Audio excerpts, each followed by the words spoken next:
This is the Victorious Fatherland Liberation War Museum on the bank of the Potung River in Pyongyang, the capital of the Democratic People's Republic of Korea. The museum, which shows the history of victory in the anti-U.S. confrontation, exhibits the U.S. armed spy ship Pueblo captured by the Navy of the Korean People's Army while intruding into the territorial waters of the DPRK.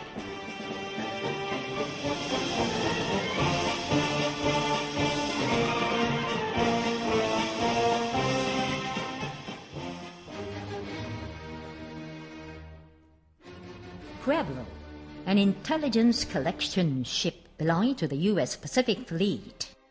It is 53.8 meters long and 9.8 meters wide and displaces 906 tons. It is installed with two 12.7 millimeter large caliber machine guns and different kinds of lethal weapons, electronic reconnaissance devices, and sonar sets. Its body is equipped with high-fidelity antennas to detect electronic information of the other side, and sending and receiving antennas to transmit data to the base of the ship.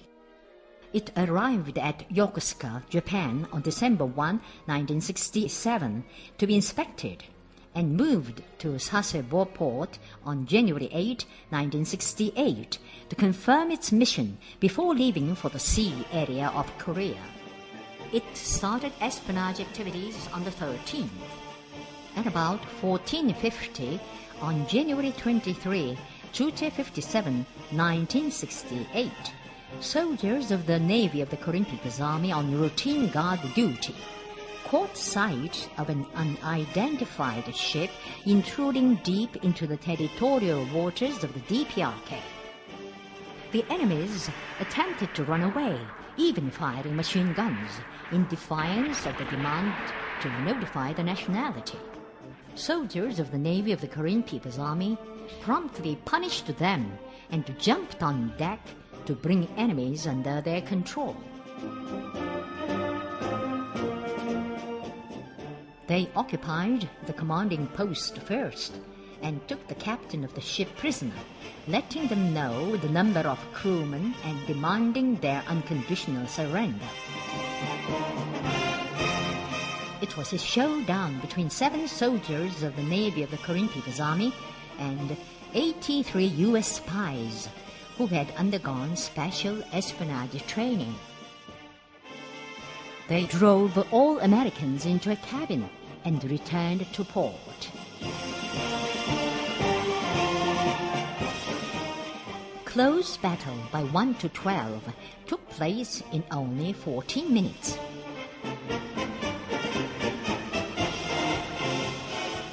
The enemies were not from the intense cold of Korea, but from fear they would face to return home alive from the anti-U.S. state. The news of the incident set the whole world into an uproar as soon as it broke out. The capture of a U.S. warship by a foreign country is an eye-opener unprecedented in history. How on earth the United States, the superpower, would answer? Johnson, the then U.S. President, appeared before a microphone in consternation, clamoring, "Pueblo is a civil oceanographic research vessel and was on high seas all the way. The capture of Pueblo is violation of international laws." Now, let us see the facts through statements of prisoners. Pueblo is an espionage ship belonging to the U.S. Pacific Fleet, and the crewmen have all rich espionage experiences. Our mission was to detect military objects and radar stations on the coast of the Democratic People's Republic of Korea and the movements of the Navy of the Korean People's Army. We left Sasebo Port, Japan on January 11, 1968, and entered the waters of East Korea Bay. We started operation camouflaged as a civil oceanographic research vessel.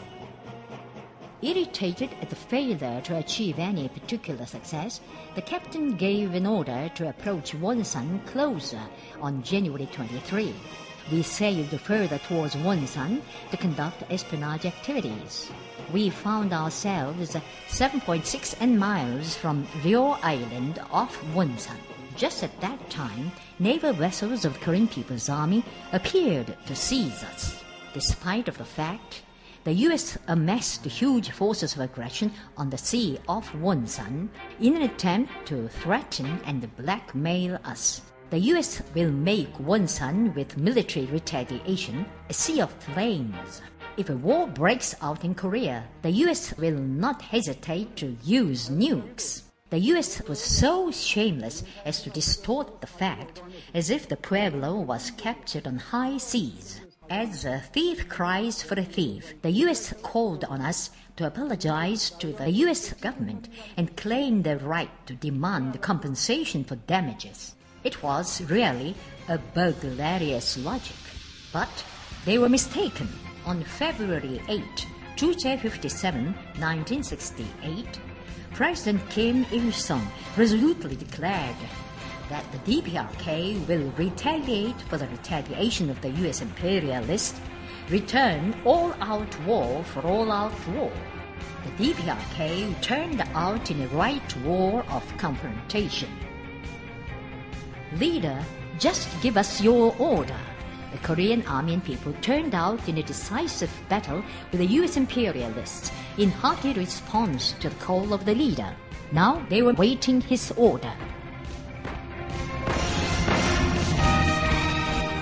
When bosses of the White House, started by the spirit of Korea, were racking their brains to save the face of superpower, the crewmen of Pueblo were engrossed in seeking a way of survival, submitting written confessions or publishing joint apology.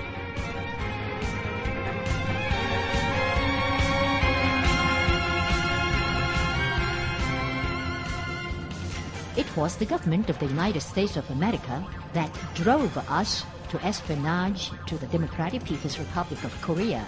He should acknowledge the document of apology we submitted to the government of the Democratic People's Republic of Korea and help us realize our wish to return home.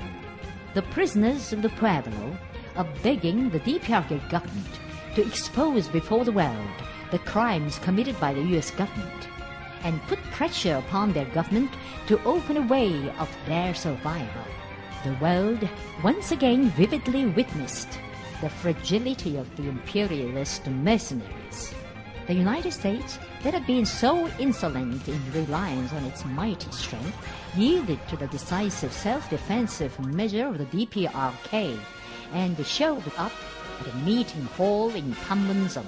At the meeting, the DPRK side exposed the burglarious criminal acts of the U.S. around the Pueblo incident.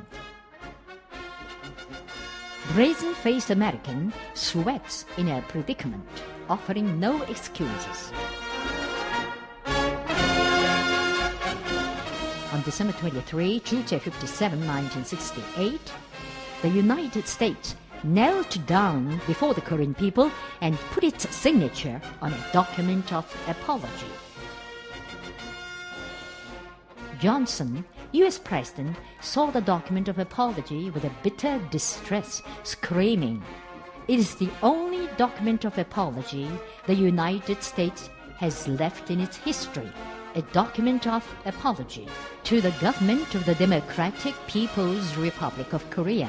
The government of the United States of America showed us full responsibility and solemnly apologizes for the grave acts of espionage committed by the U.S. ship against the Democratic People's Republic of Korea after having intruded into the territorial waters of the Democratic People's Republic of Korea, and gives firm assurance that no U.S. ships will intrude again in future into the territorial waters of the Democratic People's Republic of Korea.